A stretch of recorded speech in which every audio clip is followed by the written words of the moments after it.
तो 1035 DI Messi फार्गूसन टनर ये 39 HP की रेंज में आता है। और इसमें अभी एक प्रॉब्लम आया है कि ये ट्रैक्टर खेत में सूखे खेतों की जुताई में चल रहा था और हमारे तरफ में अभी तो सूखे खेती का जुताई का काम ही हो रहा है, तो ये ट्रैक्टर दब रहा है। तो कहने का मतलब है कि ट्रैक्टर दबने का बहुत सारा रीज़न हो सकता है, बहुत सारा प्रॉब्लम के कारण से ट्रैक्टर जुताई के समय में दबता है। और दूसरा नंबर का जो होता है प्रॉब्लम ट्रैक्टर्स में, वो होता है कि ट्रैक्टर डीजल ज़्यादा ले रहा है। ठीक है, तो इस तरह से ट्रैक्टर में दो तरह के प्रॉब्लम आता है, दो बीमारी आता है, दो प्रकार का। तो पहला तो प्रॉब्लम आता है कि ट्रैक्टर का कभी कभी शिकायत रहता है कि डीजल खपत ज़्यादा हो रहा है, यानी कि ट्रैक्टर जुताई के समय में डीजल ज़्यादा ले रहा है, और यही प्रॉब्लम ज़्यादा आता है। तो उसका भी बहुत सारे कई अनेकों रीजन होता है ट्रैक्टर का डीजल खपत ज़्यादा होने का। और दूसरा प्रॉब्लम आता है कि ट्रैक्टर का डीजल एवरेज ठीक है, यानी कि ट्रैक्टर डीजल ठीक खा रहा है, लेकिन ट्रैक्टर जुताई के समय में दब रहा है। तो ये दोनों एक दूसरे का विपरीत बीमारी है, एक तो डीजल का ज़्यादा खपत करना और दूसरा कि डीजल का माइलेज ठीक रहना लेकिन ट्रैक्टर का जुताई के समय में दबना। तो ये दोनों रीजन में, ये दोनों प्रॉब्लम में कई कारण होता है, कई अनेकों कारण होता है, जिसके कारण से डीजल खपत भी ज़्यादा होता है। और अगर ट्रैक्टर दबता है और डीजल माइलेज ठीक है तो उसका भी कई तरह का बहुत सारा ऐसे अनेकों प्रॉब्लम हो सकता है, जिसके कारण से जुताई के समय में ट्रैक्टर दबता है। तो आज हम इसी पे बात करेंगे, ट्रैक्टर का डीजल खपत ज़्यादा क्यों होता है जुताई के समय में, और दूसरा नंबर कि डीजल खपत ठीक है, डीजल माइलेज ठीक है, लेकिन ट्रैक्टर दबता क्यों है। ये दोनों का अनेकों प्रॉब्लम के कारण ऐसा बीमारी आता है, अनेकों रीजन हो सकता है। डीजल खपत होने का भी ऐसे अनेकों रीजन है बहुत सारे, जिसके कारण से आपका ट्रैक्टर का डीजल खपत हो सकता है। और ट्रैक्टर डीजल माइलेज ठीक दे रहा है लेकिन ट्रैक्टर जुताई के समय में दब रहा है, उसका भी अनेकों प्रॉब्लम हो सकता है, अनेकों रीजन हो सकता है, जिसके कारण से भी ट्रैक्टर दबता है। तो आज हम एक एक करके गिनाएंगे कि ट्रैक्टर का डीजल खपत ज़्यादा होता है तो क्यों होता है, और दूसरा कि ट्रैक्टर का डीजल माइलेज ठीक रहते हुए और उसके बाद ट्रैक्टर जुताई के समय में दबता है तो क्यों दबता है। तो एक एक करके हम बताएंगे क्या क्या रीज़न हो सकता है। तो सबसे पहले हम जानेंगे कि इसका बहुत सारा जो रीज़न होता है वो क्या क्या रीज़न हो सकता है, जिसके कारण से डीजल खपत भी ज़्यादा बढ़ता है, और दूसरा कि डीजल माइलेज ठीक रहता है और ट्रैक्टर दबता है। ये दोनों बीमारी में क्या समस्या आता है और कौन कौन से प्रॉब्लम होते हैं, क्योंकि किसी एक बीमारी का एक रीज़न नहीं होता है, एक बीमारी का अनेकों कई रीज़न भी हो सकता है। तो उसके लिए हमें बहुत सारे इसके सिस्टम को चेक करना होता है। तो सबसे पहले हम बात कर लेते हैं कि ट्रैक्टर डीजल ज़्यादा क्यों लेता है, यानी कि ट्रैक्टर का डीजल का माइलेज गड़बड़ क्यों होता है। तो सबसे पहले तो होता है कि आपका सर्विस का लेट होना। अगर आप ट्रैक्टर का टाइम से सर्विस नहीं कराएंगे, जो कंपनी ने एक निर्धारित टाइम किया है 200-250 घंटा में, अगर उस लिमिट में ट्रैक्टर का सर्विस नहीं करा पाएंगे तो आपका जैसे ही समय लेट होगा, सर्विस का टाइम आउट होगा, आपका ट्रैक्टर का डीजल कंजप्शन बढ़ेगा। दूसरा होता है कि आपका डीजल का कहीं से किसी पॉइंट से पाइप से लीकेजिंग होना। अगर आपका ट्रैक्टर का डीजल पाइपलाइन से लीकेजिंग होता है तो उसमें भी आपका ट्रैक्टर का माइलेज गड़बड़ाएगा, यानी कि उसका ट्रैक्टर का माइलेज, डीजल का माइलेज गड़बड़ होगा। नेक्स्ट है कि एयर क्लीनर का चौक होना, ये भी ध्यान रखने वाला चीज़ है, बहुत इंपॉर्टेंट चीज़ है। अगर आपका एयर क्लीनर भी चौक हो जाता है या जाम हो जाता है, उसमें भी आपका ट्रैक्टर का डीजल माइलेज सही से नहीं मिल पाएगा। अगला टायर का ढीक घिसा हुआ होना, यानी कि आपका टायर का घिसावट ज़्यादा हो गया है तो वो स्लिपेज करेगा चलते समय, और सूखे खेत में तो कम, लेकिन गीले खेतों में जब आप जुताई करेंगे तो उसमें बहुत ज़्यादा स्लिपेज होगा, जिसके कारण से आपका ट्रैक्टर को जुताई करने में समय ज़्यादा लगेगा, और ज़्यादा लगेगा तो आपको उसमें भी डीजल का माइलेज गड़बड़ होगा। नेक्स्ट है टायर में हवा का लिमिट से ना होना, यानी आप ज़्यादा हवा रखेंगे खास करके गीले मिट्टी की खेतों की जुताई में, तो उसमें भी आपका टायर स्लिपेज होगा, जिसके कारण से भी जुताई में समय का बढ़ोतरी, यानी कि समय ज़्यादा लगेगा, जिसके कारण भी डीजल ज़्यादा खाएगा।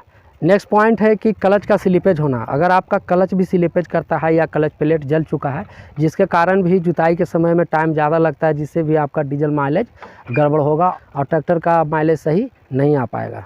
नेक्स्ट है कि आप हमेशा खेतों में जुताई करें या रोड पे चलाएं तो क्लच पैंडल पे हमेशा के लिए फुट पैर रखकर न चलाएं। अगर क्लच पैंडल के ऊपर हमेशा पैर रखकर चलाते हैं, जिससे कि क्लच दबते रहता है और छूटते रहता है, जिससे पूरी तरह से क्लच एंगेज नहीं हो पाता है, जिसके कारण से क्लच प्लेट स्लिपेज होता रहता है, जिससे भी आपका डीजल माइलेज गड़बड़ाएगा। नेक्स्ट पॉइंट है कि गियर का सही चुनाव न करना। हम खेतों में जुताई करते हैं तो सही गियर का चुनाव करके नहीं चलाते हैं, जिसके कारण से भी हमारा ट्रैक्टर का डीजल माइलेज गड़बड़ होगा। तो सही हमें गियर का चुनाव करना है। कभी कभी तो ऐसा होता है कि हाई गियर सेकंड गियर में चलाना, हाई गियर शिफ्ट करके और मेन सेकंड गियर में चलाना है, तो उसमें स्पीड ज़्यादा हो जाता है, जिसके कारण से क्या होता है कि वो स्पीड संभल नहीं पाता है, जिससे क्या करते हैं बहुत सारे किसान भाई कि गियर फर्स्ट लगा देते हैं हाई, और फर्स्ट गियर ट्रैक्टर का सबसे छोटा गियर, उसमें टाइम बहुत ज़्यादा लगता है, जिसके कारण से भी आपका डीजल का माइलेज गड़बड़ होगा। अगला पॉइंट है कि आइडल आरपीएम का ज़्यादा होना, यानी कि हर ट्रैक्टर के एचपी रेंज के हिसाब से उसका आइडल आरपीएम कंपनी सेट करके देता है, जैसे 45 HP, 50 HP, 60 HP, 55 HP, 45 39 HP, 40 HP, 41 HP, हर ट्रैक्टर का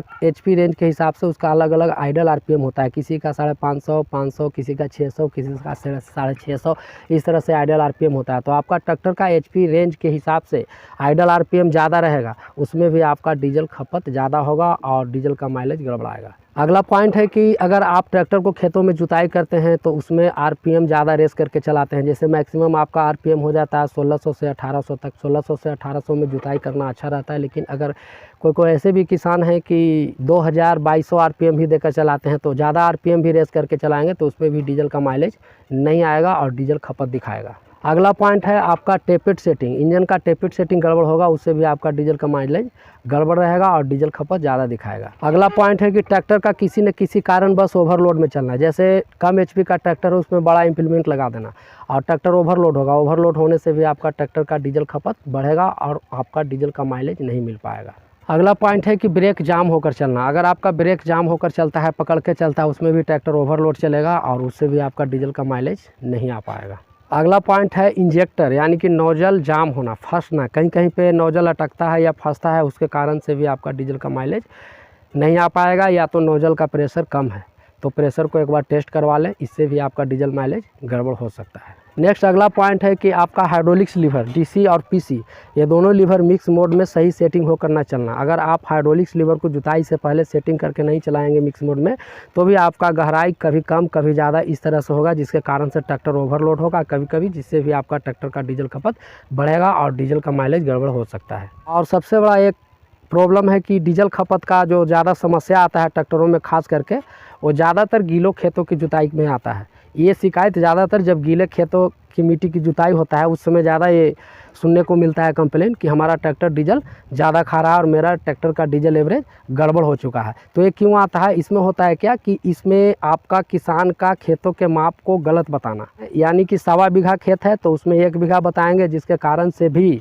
ट्रैक्टर का माइलेज गड़बड़ होता है और डीजल खपत ज़्यादा हो जाता है। जैसे आपने जोता 1.25 कट्ठा 1.25 बीघा करके कई खेत को टुकड़े टुकड़ों में आपने जोता और वो 1-1 बीघा कह के आपसे जुतवाया, तो आप तो 1-1 बीघा के हिसाब से औसत निकालेंगे, लेकिन आपने कितना जोता 1.25 बीघा करके सारा दिन में आप जो फालतू का ज़मीन जोता, उससे भी आपका ट्रैक्टर का डीजल माइलेज गड़बड़ होगा। नेक्स्ट अगला पॉइंट है कि आपका डीजल पंप का एडवांस होना। आपका डीजल पंप भी एडवांस ज़्यादा रहेगा, उसमें भी आपका डीजल खपत बढ़ेगा। नेक्स्ट अगला सबसे लास्ट है जो पॉइंट है कि डीजल पंप का ख़राब होना। डीजल पंप भी ख़राब होगा, जिससे भी आपका डीजल कंजक्शन बढ़ेगा। और इसके अनुकूल और बहुत सारे ऐसे रीजन है इसके अलावा भी, जिसके कारण से आपका डीजल कंजक्शन बढ़ता है और बढ़ सकता है। ठीक है, तो ये तो हमने बात किया डीजल के खपत होने के बारे में। अब हम जानेंगे जो ये ट्रैक्टर में प्रॉब्लम है कि ये ट्रैक्टर जुताई के समय में दबता क्यों है।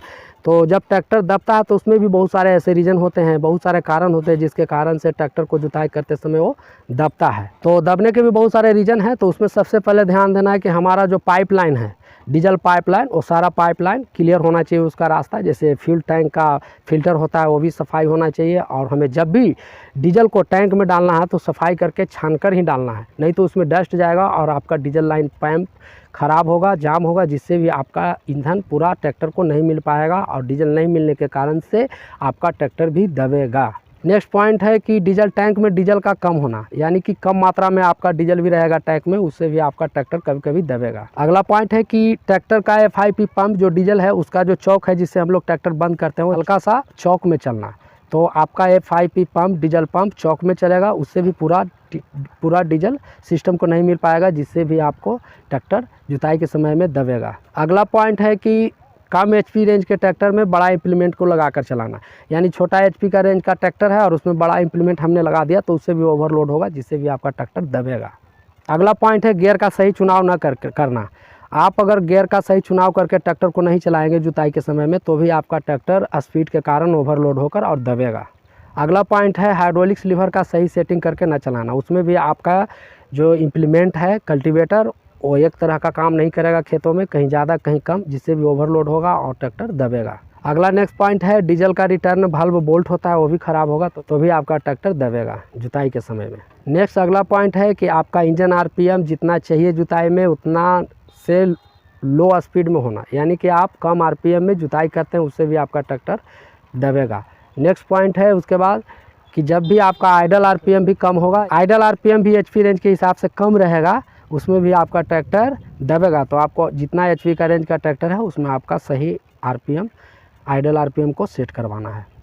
नेक्स्ट अगला पॉइंट है कि आपका डीजल पंप रिटायर होना। डीजल पंप का रिटायर होना भी आपका ट्रैक्टर के दबने का पहचान है, और रिटायर होगा तो आपका ट्रैक्टर दबेगा, क्योंकि डीजल समय पे नहीं मिल पाएगा, समय के बाद मिलेगा, ठीक है। तो उससे भी आपका ईंधन अच्छे से कंबस्शन चैम्बर के अंदर में नहीं जल पाएगा, जिससे भी आपका पूरा इंजन को ताकत नहीं मिलेगा, जिसके कारण से भी आपका इंजन दबेगा। नेक्स्ट अगला पॉइंट है कि इंजन के अंदर से सिलेंडर से किसी प्रकार से कहीं से भी कंप्रेसर का लीक होना। अगर इंजन के अंदर से आपका कंप्रेसर लीक होता है या तो सिलेंडर हेड से या रिंग से, तो भी आपका इंजन दबेगा, क्योंकि उसका पूरा पावर उससे नहीं मिल पाएगा। नेक्स्ट अगला पॉइंट है कि टेपेट सेटिंग गड़बड़ होना। टेपेट सेटिंग भी गड़बड़ होगा, उससे भी आपका इंजन दबेगा, पूरा एचपी नहीं दे पाएगा जुताई के समय में। नेक्स्ट अगला पॉइंट है एयर क्लीनर का चौक होना या जाम होना। एयर क्लीनर भी आपका चौक या जाम हो जाएगा तो उससे भी आपका ट्रैक्टर दबेगा, क्योंकि उसका पूरा जो एयर जितना चाहिए, पावर मिलना चाहिए, उतना हवा नहीं मिल पाएगा, और अच्छे से लाइनर सिलेंडर के अंदर में ईंधन और हवा का मिक्सर और उतना मात्रा में हवा नहीं मिल पाएगा, जिसके कारण से आपका इंजन के अंदर में पूरा ताकत नहीं बन पाएगा। नेक्स्ट अगला पॉइंट है नोजल का एयर प्रेशर कम होना, यानी कि नोजल का तेल का प्रेशर है वो गड़बड़ होना, उससे भी आपका इंजन का दबाव होगा, वो दबेगा जुताई के समय में, पूरा ताकत टॉर्क नहीं मिल पाएगा। नेक्स्ट अगला पॉइंट है डीजल पंप का ख़राब होना। अगर आपका डीजल पंप भी ख़राब होता है, उससे भी आपका इंजन जुताई के समय में या किसी काम में भी दबेगा। नेक्स्ट अगला पॉइंट तो हमने बताया है कि किसी प्रकार से भी आपका ट्रैक्टर ओवरलोड में चलता है, या तो ब्रेक जाम होकर चलता है भी, पकड़ के चलता है भी, उससे भी आपका ट्रैक्टर ओवरलोड होकर और इंजन दबेगा। तो इंजन दबने का भी ऐसे अनेकों कारण होता है जिसके कारण से जुताई के समय में इंजन दबता है। इसके अलावा जो हमने बताया अभी जितने पॉइंट इंजन दबने के, उसके बाद भी अनेकों कारण हो सकता है जिसके कारण से इंजन दबता है जुताई के समय में। तो हमें क्या करना है, उसके लिए हमें ये सारा पॉइंट जो हमने बताया उसे चेक करना है, ठीक है। तो अभी ये ट्रैक्टर का इंजन दब रहा है जुताई के समय में, तो अभी हम इसमें क्या करेंगे, इसका जो है फ्यूल कंजक्शन को थोड़ा सा हम बढ़ाएंगे हाफ चूड़ी, क्योंकि हमने इसके सारे पाइपलाइन और जो हमने जितने भी पॉइंट बताया वो सारे पॉइंटों को हमने चेक किया तो ठीक है। लेकिन अब हमें इसमें थोड़ा सा प्रॉब्लम लग रहा है कि इसका हमें डीजल कंजक्शन को बढ़ाना होगा, क्योंकि ये अभी जुताई का सीज़न है और जुताई का काम चल रहा है, और हो सकता है कि इसका FIP पंप थोड़ा सा डाउन हुआ होगा, तो अभी ये जॉब नहीं करा पाएंगे। तो ये काम को निकालना है, तो काम को निकालने के लिए हमें इसे हाफ चूड़ी इसका डीजल कंजक्शन को बढ़ाना होगा डीजल पंप से। तो अभी हम उसी का सेटिंग दिखाएंगे। तो आपने देखा कि एक बीमारी का कितना कारण हो सकता है, तो ऐसा आपको घर पे नहीं करना है, ठीक है। हम पहले ही चेतावनी दे देते हैं, वार्निंग दे देते हैं कि अपने घर पे इस तरह से नहीं करना है कि हमने यूट्यूब वीडियो में देखा था और उसी तरह से वो ट्रैक्टर दब रहा था, तो हमने ये FIP पंप डीजल पंप का ये फ्यूल इंजेक्शन को बढ़ाया। तो इस तरह से आपका डीजल माइलेज गड़बड़ भी हो सकता है। तो कभी भी आप करें तो एक अच्छे वर्कशॉप पर मैकेनिक से जाकर चेक करवाएं, क्योंकि एक बीमारी के बहुत सारे रीजन हो सकते हैं। तो खुद पे ये घर पे पंप का छेड़छाड़ नहीं करना है। जो भी मैकेनिक है वो मैकेनिक से एक बार चेक करवाना है, क्योंकि बहुत सारा रीजन होता है, और हम जो करेंगे काम वो अपने अनुभव और एक्सपीरियंस के हिसाब से करेंगे। हमने इसे सारे पॉइंटों को चेक किया है और इसे ध्यान में रखते हुए हम अपना हिसाब से काम करेंगे।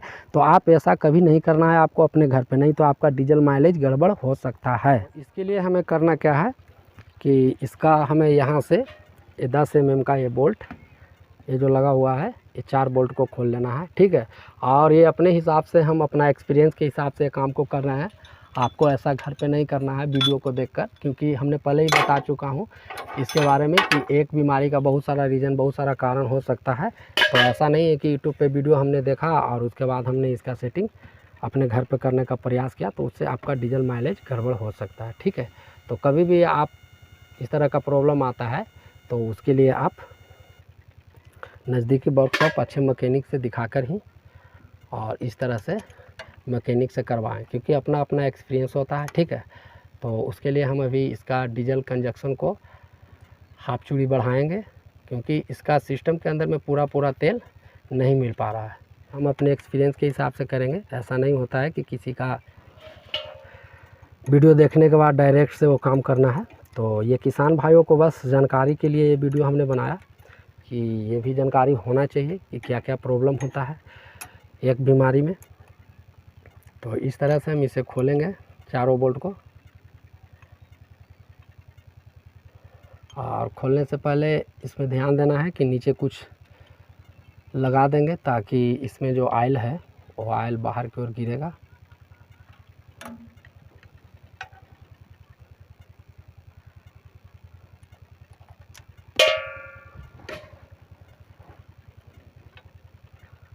तो ये चारों बोल्टों को हमने खोल लिया है। और खोलने से पहले ये प्लेट को ध्यान रखना है, ठीक है। ये टॉप में रहेगा, ऊपर ये जो बोल्ट लगा हुआ है।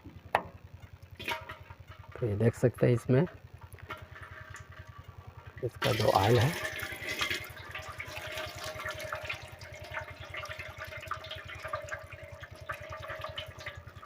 इसमें डीजल का मात्रा भी आया हुआ है, ठीक है। तो इसका डीजल का मात्रा भी बढ़ा हुआ है, तो देख सकते हैं बिल्कुल एकदम से डीजल है। तो इसमें बहुत मात्रा में, बहुत ज़्यादा मात्रा में डीजल भी गया हुआ है, क्योंकि इतना पतला मोबिल नहीं होता है इसमें। ये डीजल है, जैसा कि देख सकते हैं ये डीजल है, मिक्स है। तो इसके लिए तो हमें एक काम और इसमें बढ़ गया, एक काम और कराना होगा।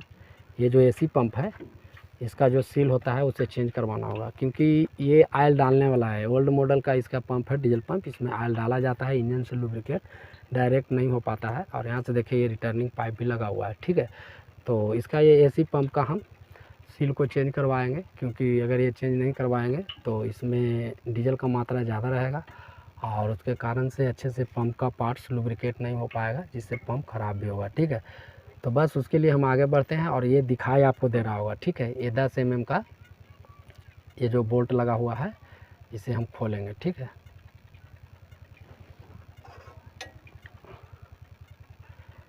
यहाँ से 10 mm का ये बोल्ट को चाबी से खोल लेना है।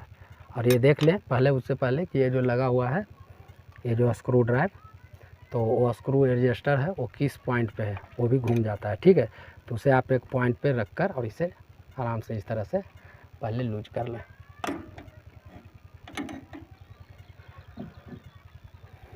तो ये हल्का सा घूम चुका है, जो कि हमने पहले ही बताया था कि ये घूम सकता है, तो उसको ध्यान में रखना है। ये देख सकते हैं ये घूम कर यहाँ आ गया, ठीक है। तो इसके लिए हमें और थोड़ा सा खोलना होगा।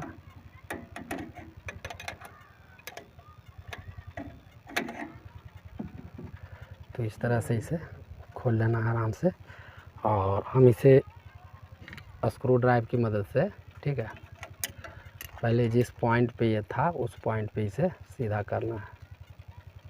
जिस पॉइंट पे ये था पहले उसी पॉइंट पे हमें इसे लेकर जाना है, ठीक है। यह स्क्रू को पूरा ये यहाँ पे था, इस साइड में था। तो मान लीजिए हम इसे सीधा रखते हैं, ठीक है। तो उसके लिए अब हमें क्या करना है, ये तो अपने जगह पे आ गया है ये स्क्रू जिस जगह में था, जैसा कि देख सकते हैं। और इसके लिए हम इसका डीजल को बढ़ाना है। जब हम इसे घड़ी की सीधी दिशा में कसेंगे तो इसका डीजल कंजक्शन बढ़ेगा, और जब हम इसे घड़ी की उल्टी दिशा में खोलेंगे तो इसका डीजल कंजक्शन कम होगा। तो हम अभी इसे क्या करना है, हमें इसे, ये ट्रैक्टर दब रहा है तो हमें इसे डीजल कंजक्शन को थोड़ा सा बढ़ाना है। तो उसके लिए हम हाफ चूड़ी, ज़्यादा नहीं, हाफ चूड़ी इसे घड़ी की सीधी दिशा में कसेंगे। देख सकते हैं ये लगा हुआ है, और ये इधर से घुमाना है,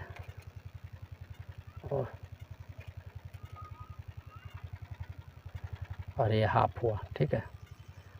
ये हाफ चूड़ी हमने इसे कस दिया, ठीक है। और इतना ही पे हमें टाइट कर देना है।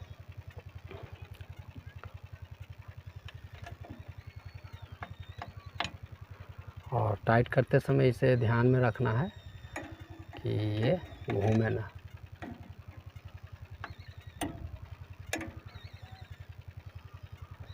तो इस जगह में हम इसे टाइट कर देंगे।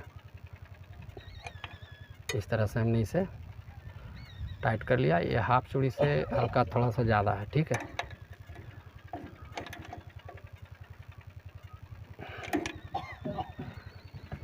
क्योंकि पहले से भी ये पूरा सीध में नहीं था। ठीक है, ये जो इसका घाट था ये आप देख सकते हैं, ये पूरा ऊपर सीध में नहीं था, ये हल्का सा रॉन्ग था यानी घुमा हुआ था। तो हमने हल्का सा इसे डाउन करके हल्का उतना ये ले लिया था, माने इसको तो ये हाफ ही चूड़ी। ठीक है, तो ये हाफ चूड़ी हमने अपने हिसाब से, जिस हिसाब से जितना पे कसा हुआ था उस हिसाब से हमने इसे हाफ चूड़ी कसा, यानी कि डीजल कंजक्शन को बढ़ाया। ठीक है, तो अभी हम इसे कस लेंगे और इसे कसने के बाद ट्रैक्टर को स्टार्ट करेंगे और खेतों में चलाकर भी इसका परफॉर्मेंस को दिखाएंगे। जल्दी से हम इसके ये प्लेट को टाइट कर लेते हैं। ठीक है, तो इसके प्लेट के चारों बोल्टों जो 10 mm को हमने खोला था उसे अभी हमने टाइट कर लिया अच्छे से। तो इसको टाइट कर लीजिएगा, तो इसको टाइट कर लेना है और उसके बाद ये प्लेट को ध्यान रखना है, पहले भी हमने खोलने से पहले बताया था ये उल्टा नहीं लगना चाहिए। ये टॉप में जो बोल्ट लगा हुआ है इसमें ये बोल्ट ऊपर में होना चाहिए। ठीक है, तो ये प्लेट को हमने टाइट कर लिया है और उसके बाद ये ऑयल डालने वाला है इसमें, ये देख सकते हैं इसका रिटर्निंग है, तो इसमें ऑयल भी डाल लेना है। तो इसमें ऐसे ये प्लेट खोलने के बाद इसका सारा ऑयल जो है पंप से बाहर निकल ही जाता है। और आपने देखा था कि वो ऑयल जो था उसमें डीजल मिक्स हो गया था और ये एसी पंप का सील भी कटा हुआ था, जो कल हमने दिखाया था कि इसका ऑयल में डीजल का मात्रा है बहुत ज़्यादा मात्रा में, तो इसका एसी पंप का सील कट जाता है जिसके कारण से भी डीजल आपका डीजल पंप में चला जाता है। तो इसका एसी पंप का भी हमने ये सील को चेंज करवाया और अभी ये ट्रैक्टर को हम स्टार्ट करेंगे और इसको खेतों में कल्टीवेटर चलाकर और कल्टीवेशन करेंगे और थोड़ा सा इसका परफॉर्मेंस को चेक करेंगे कि जो पहले प्रॉब्लम था वो हमने बताया था कि ट्रैक्टर जब चलता है खेतों में जुताई में तो दबता है। तो उसके लिए हमने क्या किया था, इसका जो डीजल था, डीजल कंजक्शन, वो हाफ चूड़ी हमने डीजल को बढ़ाया था और उसके बाद ये एसी पंप का जॉब करवाया। तो अभी हम ट्रैक्टर के परफॉर्मेंस को चेक करेंगे, खेतों में जुताई कल्टीवेशन का काम है, कल्टीवेटर को चलाएंगे और थोड़ा इसका फीडबैक भी लेंगे कि अभी क्या इसका पोजीशन है। तो अभी हम ट्रैक्टर को स्टार्ट कर लेते हैं।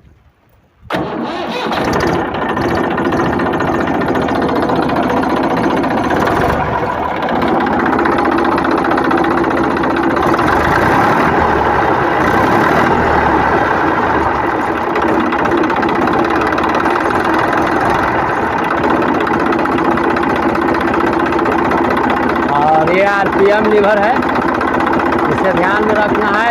जैसे ही हम इस आरपीएम को हम देते हैं, जैसे ही हम इस आरपीएम लीवर को दबाएंगे तो इसी के साथ साथ इंजन का रेस भी बढ़ना चाहिए। ठीक है, तो कभी कभी ऐसा भी होता है कि जब हम ये आरपीएम लीवर को पुश कर रहे हैं, दबा रहे हैं इस तरह से, और ये दबाने के कुछ देर के बाद में आरपीएम बढ़ता है, यानी पीछे से पहले हम ये दबाया और उसके बाद धीरे धीरे इसका आरपीएम बढ़ता है। तो ऐसा नहीं होना चाहिए, बिल्कुल इसके साथ में जैसे ही हम ये आरपीएम लीवर को दबाएंगे ठीक उसी समय इसके साथ साथ इंजन आरपीएम, इंजन स्पीड को बढ़ना चाहिए।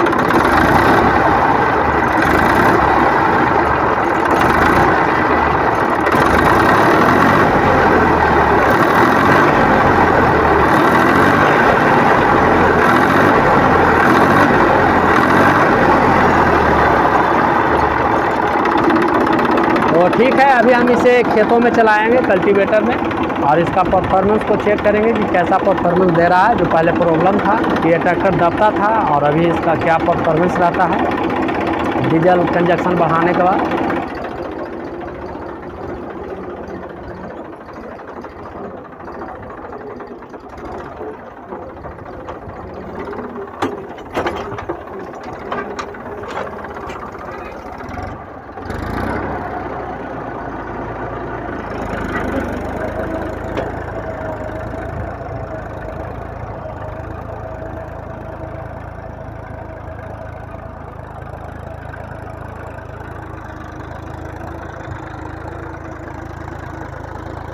तो अभी तो बहुत बढ़िया इसका जुताई भी हो रहा है, जैसा कि देख सकते हैं बिल्कुल एकदम से गहराई लेकर इसका इम्प्लीमेंट है जो कल्टीवेटर, उससे गहराई लेकर और कल्टीवेशन हो पा रहा है।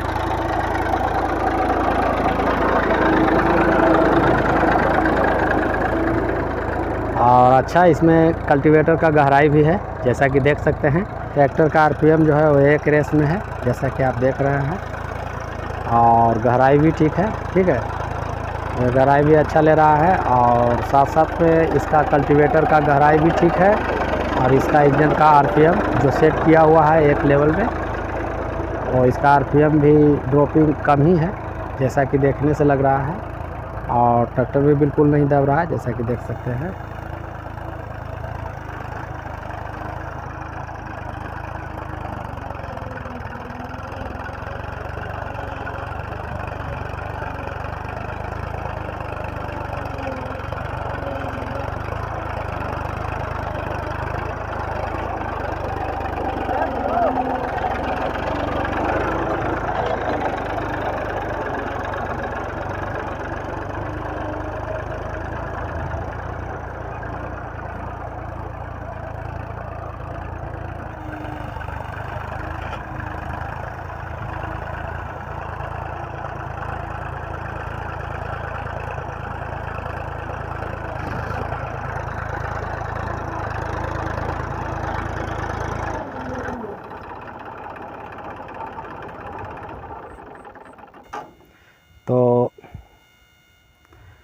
तो इसका गहराई भी जो हमने सेट किया, और गहराई भी बिल्कुल ले रहा है जितना गहराई लेना चाहिए, जैसा कि ये खेत की जुताई को आप देख रहे हैं, और अच्छे परफॉर्मेंस है, इसमें कहीं से कोई प्रॉब्लम नहीं आया।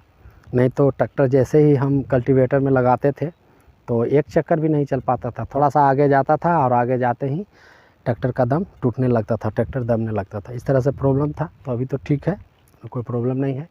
तो इसका जो अभी हमने डेमो दिखाया कि इसका गहराई जो कल्टीवेटर का था वो भी ठीक था, 5-6 इंची का गहराई भी था, और इतना गहराई होना भी चाहिए। और ट्रैक्टर का जो साउंड था वो भी ठीक था, साउंड चेंज नहीं हुआ, यानी कि इसका इंजन नहीं दब रहा। पहले क्या हो रहा था कि थोड़ा आगे जाने में कल्टीवेटर लगाने के बाद इसमें दबाव आ रहा था, इंजन का साउंड चेंज हो रहा था और इंजन आरपीएम भी ड्रॉपिंग हो रहा था।